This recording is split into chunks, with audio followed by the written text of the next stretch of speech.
आज छान अशी टेस्टी पास्ता रेसिपी आज आपण बनवणार आहोत. चला मग व्हिडिओला सुरुवात करते. हाय हॅलो नमस्कार, माझ्या यूट्यूब चॅनलमध्ये तुमच्या सगळ्यांचं पुन्हा एकदा मनस्वी हार्दिक स्वागत करते. तर सुरुवातीला आपल्याला पास्ता उकळून घ्यायचा आहे. तर त्यासाठी मी एका पातेल्यामध्ये पाणी गरम करून घेतलं, त्यामध्ये थोडं मीठ घातलं आणि तेल घातलं, जेणेकरून पास्ता चिटकायला नको, आणि पास्ता उकळायला ठेवला. त्यानंतर एका साईडला पॅनमध्ये थोडं तेल घातलं आणि त्यामध्ये बारीक कट करून घेतलेला लसूण घातला, अद्रकसुद्धा घालू शकतात. आणि त्यामध्ये मी बारीक कट करून घेतलेला कांदासुद्धा घातला, त्याला थोडं परतू दिलं. त्यानंतर ह्यामध्ये बारीक कट करून घेतलेलं शिमला मिरची आणि बारीक कट करून घेतलेला टोमॅटो हे घातलं. या सर्वांना छान परतून घेतलं. त्यानंतर यामध्ये बेसिक मसाले टाकले, जसं की हळद, थोडंसे तिखट आणि थोडा आपला घरचा थोडा अगदी मसाला. त्यानंतर मार्केटमध्ये जे पास्ता मसाला मिळतो तो मी यामध्ये घातला आणि या सर्व ला छान मिक्स करून घेतलं आणि यावरती झाकण ठेवून दिलं.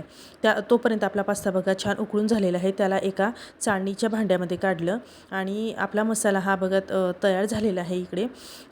त्यानंतर ह्यामध्ये मी जो आपण उकळून घेतलेला पास्ता आहे तो घातला. तेल टाकल्यामुळे बघा पास्ता एकमेकांना चिटकत नाही आणि खूप छान उकळून झालेला आहे आपला पास्ता. त्यानंतर हे सर्व जिन्नस सर्व एकत्र मिक्स करून घेतलं. त्यानंतर मीठ घातलं. मीठ घालताना थोडं कमीच घातलं, कारण आपण जेव्हा पास्ता उकळून घेतला होता तेव्हा त्यामध्ये ऑलरेडी आपण मीठ घातलेलं होतं.